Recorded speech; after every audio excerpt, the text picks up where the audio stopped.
यानंतर एक धम्मदेशना होईल, त्यानंतर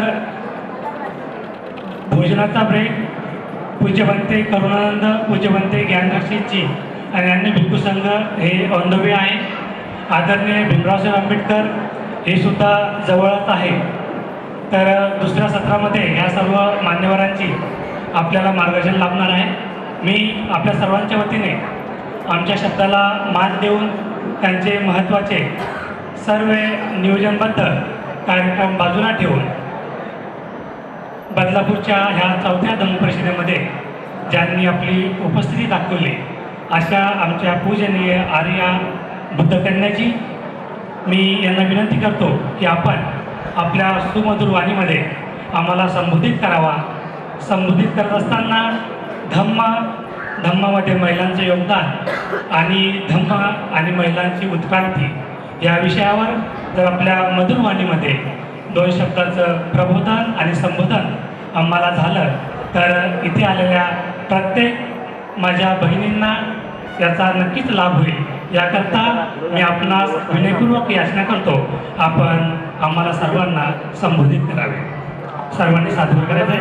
साधू साधू साधू साधू साधू साधू.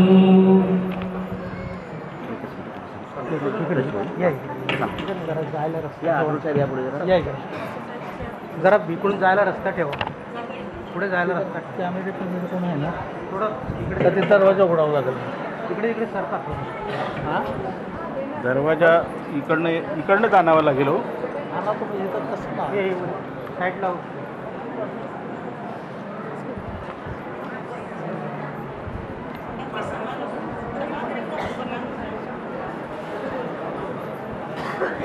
थोडं सरका. भीमराव आंबेडकर येणार आहे.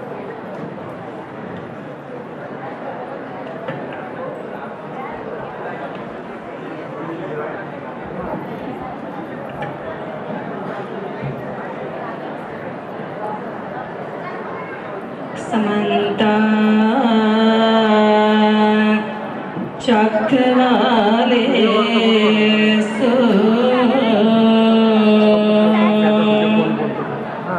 अत्रा गच्छन्तु देवता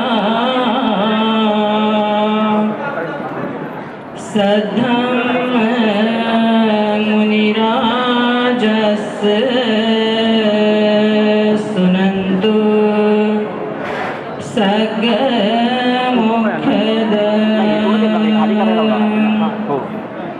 धम्म सवनकालो अयं भदन्ता धम्म सवनकालो अयं भदन्ता धम्म सवनकालो अयं भदन्ता.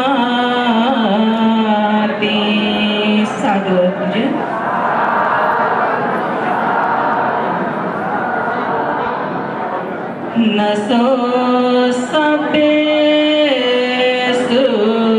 ठानेषु पुरीसा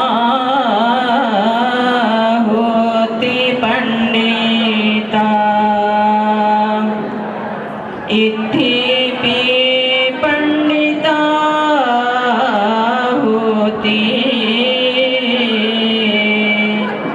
तथ तथ विचक्षणं. प्रसाद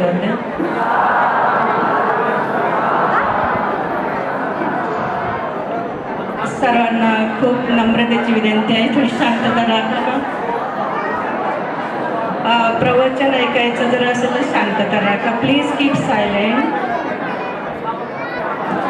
प्लीज कीप सायलेंट.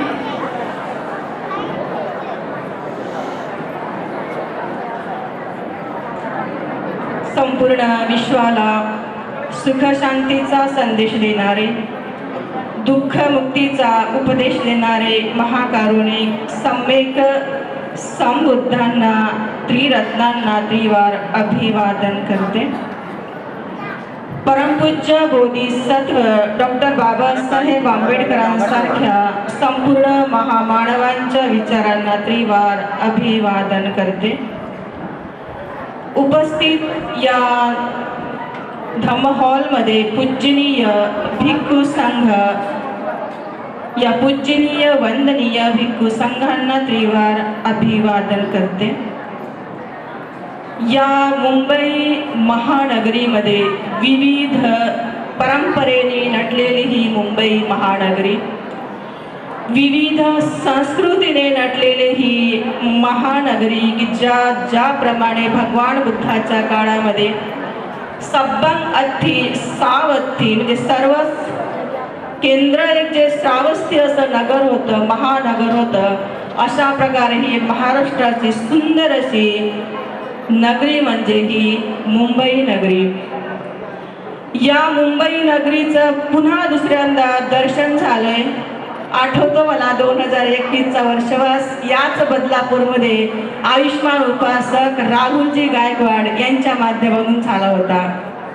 आजही जे आज तुमच्यामध्ये आहेत राहुलजी गायकवाड यांच्या माध्यमातून आहेत, म्हणून राहुलजी गायकवाड यांना खूप खूप आणि त्यांच्या टीमला आशीर्वाद करते. या 4थ्या धम्म परिषदेचं नियोजन जे आयोजन आपण सर्वांनी केलं, पण आम्ही या परिषदेचं आयोजन करण्यासाठी आपण सर्वांनी खूप मेहनत केलेली आहे, खूप परिश्रम केलेले आहेत. बिना मेहनतीचे, बिना परिश्रमाची ही परिषद घडवून आणलेली नाही आहे. यासाठी आपण सर्वांनी खूप मेहनत केलेली आहे आणि म्हणून सर्वच श्रद्धा संपन्न, शील संपन्न उपासक उपासिकांना, कार्यकर्त्यांना, तसेच विविध संघटनेचे, भारतीय बौद्ध महासभा असेल, जे विविध संघटनेचे कार्यकर्ता, उपासक उपासिका याच्यामध्ये सहभागी झाले, तर सर्वच कार्यपदाधिकाऱ्यांना खूप खूप मंगल कामना देते, आशीर्वाद देते. पूजनीय संघाचं आगमन झालेले आहे. जास्त वेळ घेणार नाही, 10 ते 15 मिनिटांमध्ये देशना देते. ही देशना ज्या प्रकारे राहुलजी गायकवाड यांनी सुचविलं आहे की स्त्रियांच्यासाठी करावी विशेषतः, कारण मी एकटीच आहे स्टेजवर, म्हणून मला नाही माहीत हे की नाही, आणि मी एकटीच असल्यामुळे यांना असं वाटलं असेल की अरे जी स्त्रियावर बोललं तर फार गोंधळ होते. कारण आपण आता पाहिला, मला आठवतं 2021ला लोकल पकड 3 लोकल गेल्या, पण लोकलमध्ये बसू शकले नाही. असंच वाटलं 2 मिनिटासाठी, असंच गोंधळ वाटला, पण परत शांत झाला. म्हणून म्हणते आपण उपासक आहात. मुंबई नगरीतलं जीवन म्हटलं की पूर्ण धावपळीचं जीवन, आणि धावपळीच्या जीवनामध्ये तुम्ही आज एवढ्या बहुसंख्येने जे उपस्थित झालात, या तुमच्या उपस्थितीला त्याग केला आहे. सर्व प्रकारच्या आपल्या नोकऱ्या वगैरे सगळं बाजूला ठेवून एवढं समर्पण केलं. हे समर्पण एक आहे की नाही, हे तुमच्यामध्ये असलेल्या श्रद्धेमुळे शक्य झालं, की जी त्रिरत्नाप्रती अनंत श्रद्धा तुमच्यामध्ये आहे. म्हणून ही जर त्रिरत्नाप्रती अनंत श्रद्धा तुमच्यामध्ये जर नसती तर इथं आज तुम्ही बसू पण शकले नसतात. आणि म्हणून म्हणते, जे आज आपण आहोत हे केवळ आणि केवळ या धम्माच्या तरंगामध्ये असल्यामुळं ही ताकद, हे समर्पण करण्याची चेतना आपल्या मनात उत्पन्न होते. म्हणून जे आपल्याकडे आपण आहे तेच आपण देऊ शकतो. जर नकारात्मक जर असेल तर नकारात्मक देऊ शकतो, पॉझिटिव्ह जर असेल तर पॉझिटिव्ह देऊ शकतो. आणि बुद्धाचे विचार, बुद्धाचं वचन हे निगेटिव्ह कधीच माणसाला वळवत नाही, ते पॉझिटिव्ह मध्ये वळवते. आणि म्हणून जसं सरांनी सुचविल्यानुसार की स्त्रियांवर बोलावं, मग एक गाथा मी उच्चारली, मला लगेच आठवली. पण जसं महिलांनी 2021ला जे जसंच्या तसंच स्वागत गीत म्हटलं, म्हणजे तुमची स्मृती किती स्ट्रॉंग आहे, मला ते पण आठवलं. 5 वर्षापूर्वीचं स्वागत गीत आजही बदलापूरच्या महिलांनी जसंच्या तसं म्हटलं, म्हणजे तुमची स्मृती किती स्ट्रॉंग आहे, मेमोरी किती स्ट्रॉंग आहे, हे या गीतावरून सादर झालं, नाही का. म्हणजे असं म्हणू शकत नाही की मुंबईचे लोक केवळ जगतात म्हणजे जगतात नाही, यांची धर्मकार्यामध्ये स्मृती पण खूप स्ट्रॉंग आहे. तर एक गाथा मी पालीमधून उच्चारली पहिल्यांदा. हे भगवंताचं वचन आहे, हे साधारण व्यक्तीचं वचन नाही, हे तुमचं वचन नाही, हे माझं वचन नाही, हे भगवंताचं वचन आहे. भगवंत या वचनामध्ये असे म्हणतात, नसो सभ्येसु ठाणेसु पुरीसा होती पंडिता, इत्तीपि पंडिता होती तत्थ तत्थ विचक्षण. बसलेल्या उपासकांना आता असा विचार करूनच नका की आर्य जे आहेत, आर्याचे सगळ्या महिलांकडे बोलतात की काय. धर्म सर्वांसाठी फक्त विषयाला हात देते, विषयाला दाद देते, विषयाचं विषयांतर करणार नाही.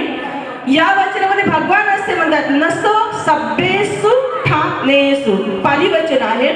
या वचनाचा अर्थ असा होतो, भगवान असे म्हणतात सर्वच ठिकाणी. काही लोकांचा अहम असतो, भ्रम असतो की या संसारामध्ये केवळ मनुष्यच विद्वान असतो, पंडित असतो, ज्ञानी असतो. पण भगवान काय म्हणतात, तसं नाही. केवळ या संसारामध्ये पुरुषच ज्ञानी असेल, पुरुषच पंडित असेल असं नाही. या संसारामध्ये नसो सभ्येसु ठाणेसु पुरीसा होती पंडिता.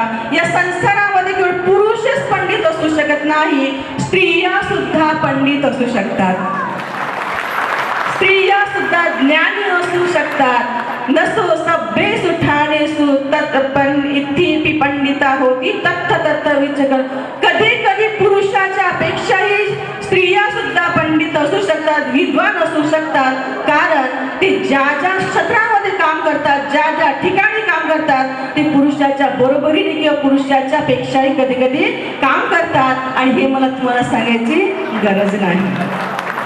म्हणून आज जर स्त्रियांच्या बाबतीत बोलायचं असेल, स्त्रियांचं योगदान बोलायचं असेल, इतका सुंदर विषय दिला सरांनी मला, फक्त 10 मिनिटांमध्ये तुमच्या समोर मांडते. स्त्रियांचा विषय एवढा सोपा आणि साधा नाही. स्त्रियांचा विषय इतका सोपा आणि साधा नाही आहे. एक काळ असा होता की चूल आणि मूल फक्त स्त्रियांचं अस्तित्व होतं. देशाचा विदेशाचा, थायलंडचा प्रवास केला, श्रीलंकेचा प्रवास केला, तायवानचा प्रवास केला, बांगलादेशाचा प्रवास केला. या सगळ्या देशांचा प्रवास केल्यानंतर आजही अनुभवातून सांगते, आजही लिखित सांगते, जे बुद्धिस्ट देश ज्याला श्रीलंका असं आपण म्हणतो, तिथे आजही भिक्षुणीला आयडेंटिटी मिळत नाही भिक्खुनी म्हणून. थायलंड असा देश आहे, त्या थायलंड देशामध्ये सुद्धा एक आयडेंटिटी मिळत नाही एक भिक्खुनी म्हणून. पण आज भारतामध्ये जे आम्हाला भिक्खू म्हणून आयडेंटिटी मिळते, हे केवळ आणि केवळ संविधानामुळे आणि बाबासाहेबांमुळे. आणि म्हणून मध्ये घेते ते श्वास, खाते तो घास, हे बाबासाहेब तुमच्यामुळे. आणि म्हणूनच काम करायचं जर असेल तर भारतभूमीमध्ये मजा वाटते काम करायला. आपल्या लोकांसाठी मरायला अधिक मस्त वाटतं, कारण ही आपली लोक असतात, नाही का. तर अशा प्रकारे विदेशाचा दौरा केल्यानंतरही ही भारताची भूमी का पवित्र आहे, कारण भारतामध्ये जे अधिकार स्त्रियांना दिले जातात, भारतामध्ये जे संविधानाने स्त्रियांना जे अधिकार दिले गेलेले आहेत, ते अन्य देशामध्ये कधी कधी आपल्याला वरून दिसतं, पण आतून तसं बऱ्याचदा दिसत नाही. कधी कधी वनमॅन शो दिसतो, काही प्रमाणामध्ये तो उद्देश आहे, परंतु जेवढी स्वातंत्र्यता त्याला असं आपण म्हणतो स्त्रियांच्या बाबतीत, जेवढी स्वातंत्र्य स्त्रियांच्या बाबतीत असं आपण म्हणतो, ती स्वातंत्र्यता भारताच्या अन्य देशात तुम्हाला तुम्ही जवळून जर पाहिलं ते तुम्हाला कुठेही देणार नाही. मग सांगा, भारत ही भूमी किती पावन असेल. भारताच्या भूमीकडे जे सगळ्या देशाचं लक्ष जर आज असेल, हे कशामुळे, कारण तथागतांनी जन्म घेतला याच भूमीमध्ये, बाबासाहेबांनी जन्म घेतला याच भूमीमध्ये, साधू संतांची भूमी म्हणून, बुद्ध भूमी म्हणून या भारत भूमीला जे वळखते ते उगच नाही. ही इतकी माझी धरणी महान आहे, या धरणीपेक्षा महान दुसरी भूमी कुठलीही महान नाही. आणि म्हणून स्वाभिमान वाटतो मला माझ्या या भारत भूमीचा. मग या भारत भूमीच्या लेखी कशा असतील तुम्ही विचार करा. एक काळ असा होता, आमचाच इतिहास बघा ना. भगवान बुद्धाच्या काळामधले सुंदर उदाहरण आपल्याला आठवतं. भिक्खुनी संघाचा संघर्ष बघा. भगवान पहिल्यांदा भिक्खुनी संघाला दीक्षा देण्याला तयार नव्हते. भंते आनंदाचे सांगितलं की बाबा भंते आनंदाच्या माध्यमातून भगवंताने स्त्रियांना दीक्षा दिली. पण बाबा पण तुम्ही विचार करा, भगवान आहेत, भगवान आहेत. जर भगवान हे मुंग्यांवर मैत्री करू शकतात, प्राण्यांवर मैत्री करू शकतात, किड्या मागोड्यावर मैत्री करू शकतात, मग या भारतातल्या स्त्रीवर त्यांची मैत्री नसेल का असं तुम्हाला वाटते का? कारण महामायाच्या पोटी जेव्हा बोधिसत्वांनी जन्म घेतला, ती धर्मपत्नी म्हणून राजकुमारी यशोधरा त्यांना लाभली. ह्या पण काही माताच होत्या, स्त्रियाच होत्या. मग यांच्याविषयी त्यांच्या मनामध्ये अनुकंपा नसेल का असं म्हणू शकतो का? नाही. पण व्यावहारिक कारणामुळे तथागतांनी दीक्षा देण्यास आधी नकारात्मकता दाखवली. परंतु हे सुद्धा माहिती विचार करा, जर का स्त्रियांना दीक्षा दिली नसती तर, जर का त्या काळामध्ये भिक्खुनी संघाची निर्मिती झाली नसती तर आज मी तुमच्यासमोर उभी राहू शकले असते. कारण इतिहास नेहमी साक्ष मागतो, इतिहास नेहमी काय मागतो? पुरावा मागतो. आणि म्हणून त्या काळामध्ये भिक्खुनी संघाच्यासाठी जो संघर्ष केला, अर्थात महाप्रजापती गौतमी, राहुल माता गौतमी, हे एवढं मोठं योगदान ही भारताच्या मधलीच नारी करू शकते. आणि म्हणून काय तुम्हाला इतिहास सांगायचा या भारत भूमीच्या स्त्रियांचा, नाही का? दुसरा इतिहास आपण पाहतो म्हटलं या भारताच्या स्त्रियांच्या विषयी, ज्याला आपण गरिबी असं आपण म्हणतो, ज्याला गरिबीचा संसार असं आपण म्हणतो, पण त्या रमाई मातेचा थोडा संसार तुम्हाला आठवला तर आज तुम्ही गाड्यांमध्ये, आज तुम्ही ज्या बंगल्यामध्ये राहतात ते तुम्हाला रमाईचं अस्तित्व तुम्हाला आठवण करून देते. अरे रमाई सर्वांची आई झाली, मला कमीत कमी चांगल्या प्रकारे 4 मुलं तरी आई होता आलं पाहिजे. काय सांगायचं तुम्हाला स्त्रियांचं योगदान. जी राहुल माता यशोधरा असे म्हणते, स्वामी ज्याच्यासाठी तुम्ही हा देश त्यागत आहात, ज्याच्यासाठी तुम्ही हे सगळं राज्य सोडत आहात, पण जगाच्या कल्याणासाठी असा एक मार्ग शोधून काढा की जो कोणीही काढणार सर्वांच्या हितासुखाचा असेल. जी धर्मपत्नी बोधिसत्व सिद्धार्थाला म्हणते, एखादी स्त्री सामान्य असते, अहो तुम्ही चाले लग्न केले, आता माझं कसं असं म्हटलं असतं, पण जी राहुल माता स्टोरी आपल्या पतीला असं म्हणते, एवढी मोठी शूरता, एवढी मोठी धीर गंभीरता जर राजकुमारी यशोधरा राहुल माता यांच्या चित्तामध्ये उत्पन्न झाले असेल, ही साधारण प्रज्ञा होती का? नव्हती. म्हणून म्हणते या अशासारख्या स्त्रियांचा इतिहास किती सांगितला तरी आजच्या स्त्रियांना आदर्शासाठी कमीच पडेल. राहुल मातेचा इतिहास घ्या, रमाईचा इतिहास घ्या, ज्याला आपण शिक्षणाचा विचार करा ना. आपण कुठं आपल्या हातामध्ये लेखणी होती, कुठं पेन होता आपल्या हातामध्ये. आज या कुठल्या जगामध्ये वावरतोय? टेक्नॉलॉजीच्या जगामध्ये वावरतो आहे, बरोबर? सगळ्या क्षेत्रामध्ये स्पर्धा सुरू आहे, नाही का?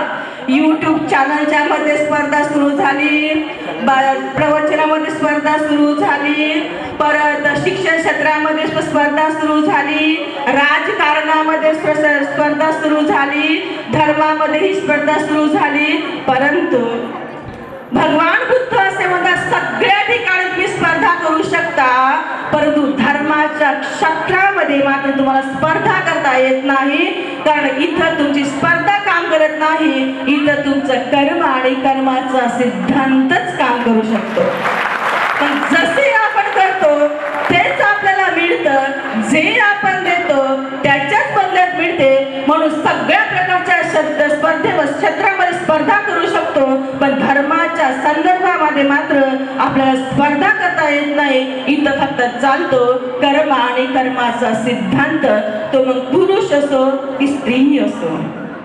दुसरी गोष्ट आणखीन एक, जसं आज आपण विज्ञानाच्या गोष्टी करतोय, सायन्सने आज जर पाहतो म्हटलं, सायन्स खूप समोर गेलं. आपण पाहतोय सायन्सने, विज्ञानाने कृत्रिम पाऊस सुद्धा पाडला या धरतीवर. पण यावर्षी इतका पावसाळा झाला, पण विज्ञानाने ते पाऊस मात्र बंद केला नाही.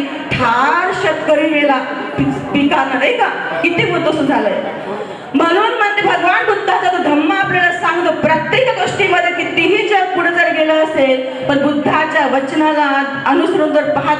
जीवनाचं रहस्य, जीवनाचं सत्य जर समजून येत असेल तर ते केवळ आणि केवळ बुद्ध वचनामध्येच येतं. जेव्हा आपण एक थोडंसं उदाहरण बघा, जीवन कसं आहे, जीवन ज्याला अनित्य असं आपण म्हणतो. विज्ञानाने इतकी प्रगती केली. आपण बघा एखादा मरणासन्न व्यक्ती तर बघा, करोडो रुपयाची व्हेंटिलेटरची मशीन त्याच्या तोंडाला लावलेली असते ना मरणासन्न व्यक्तीच्या. खूप मोठं धन आपल्याकडे असतं, खूप मोठा परिवार असतो, परंतु एक श्वास रोखण्यासाठी ती करोडो रुपयाची व्हेंटिलेटरची मशीन सुद्धा काम करत नाही. जेव्हा त्या व्यक्तीचं पुण्यकर्म संपलं, आयुष्य संपलं, स्पेशालिस्ट डॉक्टर सुद्धा तिथेच राहतात, ते सुद्धा काही करू शकत नाही, नातेवाईक सुद्धा काही करू शकत नाही, मशीनही जाग्यावर राहत नाही. मग श्वास किती महत्वाचा आहे ज्याला असं पण म्हणतो. म्हणून मग ते घेते तो श्वास आणि खाते ते घास, ते फक्त बाबासाहेब आपल्याच मुळे. हा श्वास जोपर्यंत चालतो आहे, हा जो श्वास त्या व्हेंटिलेटरच्या मशीन मध्ये सुद्धा आपण त्याची गॅरंटी देऊ शकत नाही. हा जो श्वास आहे हे कुठल्या पैशामध्येही आपण त्याची गॅरंटी देऊ शकत नाही. हा जो श्वास आहे, या श्वासाला आपला कुठल्या जेवढं काही पद असेल, जेवढं काही आपल्याकडे प्रतिष्ठा असेल, याच्यामध्येही गॅरंटी देऊ शकत नाही. फक्त कर्माच्या अनुषंगाने थोडं जर जाणता जर आलं तर कर्माच्या प्रत्ययाने स्वतःची गती मात्र चांगली करता येते. जर स्वतःची गती जर समजली तर दुसऱ्याच्या गतीचा विचार करून लोकांना सुद्धा त्या बुद्धवचनावर आपला आरूढ करण्याचा आपण प्रयत्न करू शकतो. आणखी तुम्हाला काय सांगायचं, पण जास्त काही मोठे भक्तीची बोलायची, त्यांचे प्रवचन आपल्याला ऐकायचे आहेत. आता स्त्रियांचा इतिहास जर आता तुम्ही ठरवा तुम्हाला काय घडवायचं आहे. रमाईला खूप कमी आयुष्य मिळालं, रमाईला इतकं कमी आयुष्य मिळालं, पण अख्ख्या जनतेची आई झाली. कमीत कमी आज आपल्याला 2 मुलांची तरी आई व्यवस्थित होता आला पाहिजे. होतो का आपण कधी 2 मुलं सांभाळता येत नाही आपल्याला कधी होते की नाही. मग तो आदर्श घेतला पाहिजे आपण की स्त्रियांचं योगदान, की माझ्या रमाईने अख्ख्या जनतेला घडवलं, माझ्या रमाईने अख्ख्या जनतेला घडवलं, अख्ख्या जनतेची आई झाली. ज्या मुलांना मी जन्म दिला त्या 2 मुलाची तरी मला योग्य आई होता आलं पाहिजे. नाहीतर मग असं व्हायला नको, मोठं झाल्यावर डॉक्टर केलं, इंजिनियर केलं, जर तो उद्धट बोलला नसता जन्म दिला बरं झालं असतं. असं व्हायला नको. असं जर झालं तर ते आई होऊन काही फायदा नाही का. त्याच्यापेक्षा बिना आईचं असलेलं बरं वाटत नाही का. म्हणून स्त्रियांच्या योगदानाविषयी आपण नेहमी विचार केला पाहिजे. माझ्या आयुष्यामध्ये लाभलेल्या मला आदर्श स्त्रियांचा इतिहास काय सांगतो. सावित्रीबाई फुलेंना मूल नव्हतं, शिक्षणाची त्यांनी जी चळवळ राबविली, आज त्यांच्यामुळे आज आपण शिकलो. मग आपल्या मुलींना शिक्षण देत असताना, मुलांना शिकवण देत असताना दोनही गोष्टी खूप महत्वाच्या आहेत.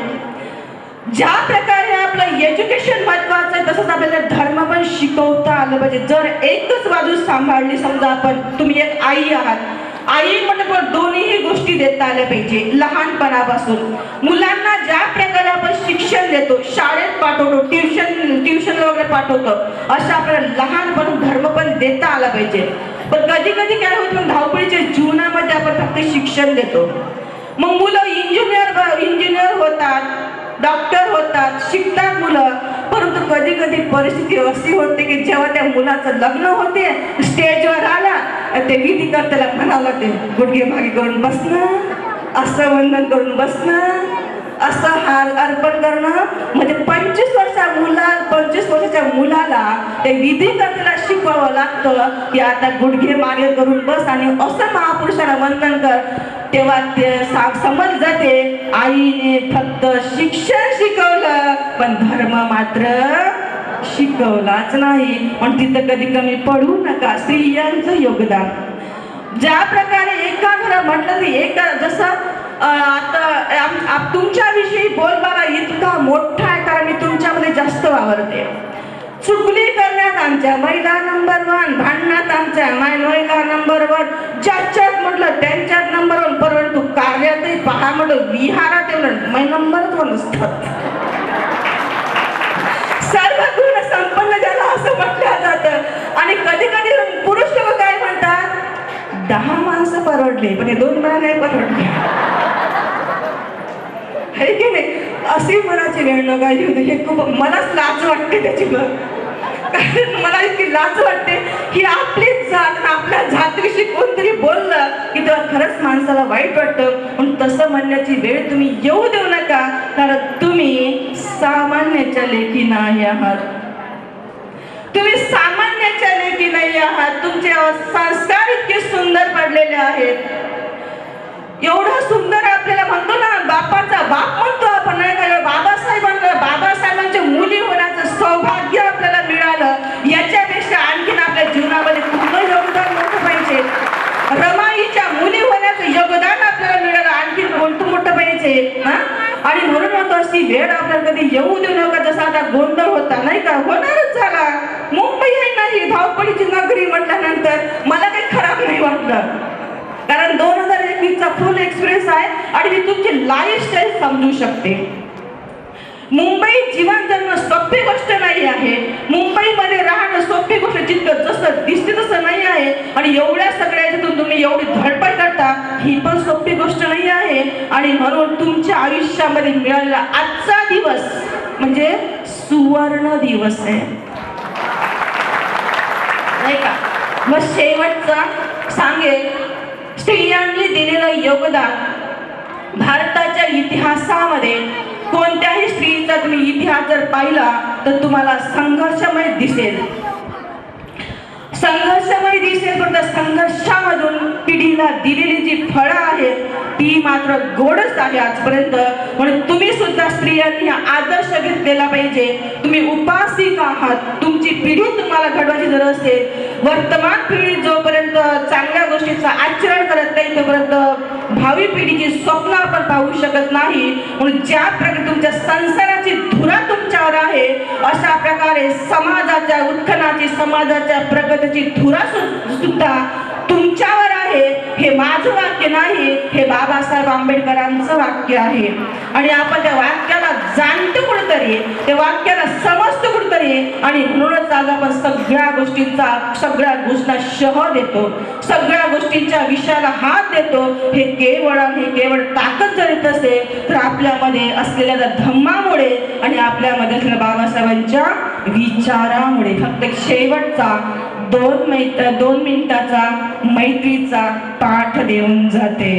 कारण आपण देण्यासारख्या संसारामध्ये काय आहे? धनवान असेल तर पैसे देऊ शकेल, वस्तू असेल तर वस्तू देऊ शकत असेल, ज्याच्याकडे जे वस्तू असेल, जे असेल तेच देऊ शकेल. आणि म्हणून जीवनाचा बोध यथातथ्य करून घेण्यासाठी जीवन अनित्य आहे. जीवनाची गॅरंटी आपण देऊ शकत नाही, पण जोपर्यंत आपण जीवन जगत आहोत, जोपर्यंत आपला श्वास, एकमेकाला मदतशीर म्हणून जगता आलं पाहिजे. एकमेकावर अनुकंपा करून एकमेकांना आधार देऊन जगता आला पाहिजे. अशा प्रकारे 2 मिनिटाचा मैत्रीचा पाठ घेते. तुम्ही सर्व उपासिकांनी थोडा हात जोडा.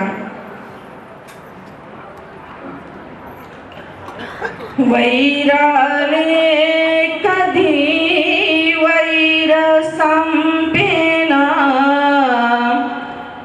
वैर दुःख दे जाय.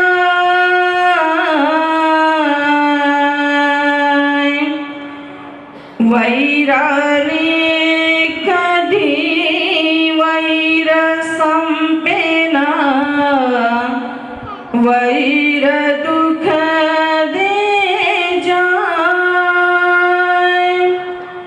मैत्रीने ते वैर संपते,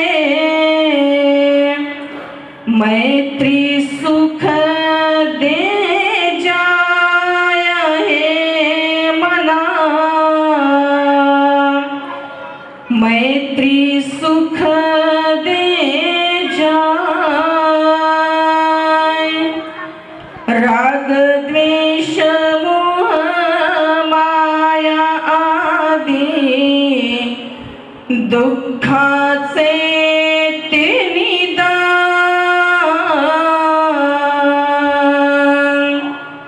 राग द्वेष मोह माया आदी दुःखाचे ते निदान, मैत्री करुणा प्रेम आदी सुख मिळे ते महान हे मना, सुख मिळे ते महान, पाहता पाहता जीवन संपले, सुख शोधताना,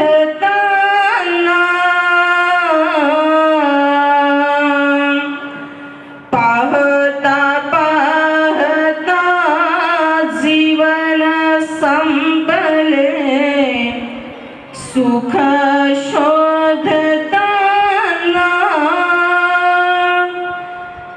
दुःख मागून दुःख भोगले, जीवन जगताना हे मना, जीवन जगताना, मी म्हणता माझं म्हणता तुम्हीच ना तुमचे, मी म्हणता माझं म्हणता तुम्हीच ना तुमचे, अंतिमचा तो श्वास सोडता कोणी ना कोणाचे मना, कोणी ना कोणाचे, जन्म मरणाच्या या प्रवासात कोण कोणाचा साथी, जन्म मरणाच्या या प्रवासात कोण कोणाचा साथी, क्षणभंगुर ते तुमचे नाते, क्षणिक तुमची प्रीती हे मना, क्षणिक तुमची प्रीती, सोडा तुमचा अहंकार हा, त्यागा तुमचा क्रोध, सोडा तुमचा अहंकार हा, त्याग तुमचा क्रोध, जागे होऊन निरंकारी व्हा, करा धम्माचा बोध हे मना, करा धम्माचा बोध, मोह मायेचा खोटा पसारा, दुःखी असा संसार, मोह मायेचा खोटा पसारा, दुःखी असा संसार, आता तरी तो जाण मानसा, धम्माचा सार हे मना, धम्माचा सार.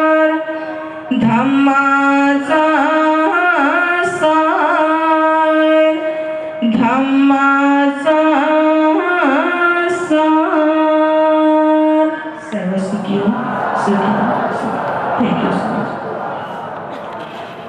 साधू साधू साधू. अंगाला शहारा येईल अशा पद्धतीने हे मैत्रीगीत शतशत पदकमल बंधू पूज्य आर्याजी बुद्धकन्या आपल्या सुमधूर वाणी आणि कणखर शब्दांमध्ये सुंदर असा धम्माचा बोध संबोधित आपल्याला केला. या ठिकाणी सर्वांना महत्त्वाची सूचना आहे, कृपया मधला जो पॅसेज आहे जसंही ॲडजस्ट होईल तशी जागा करा.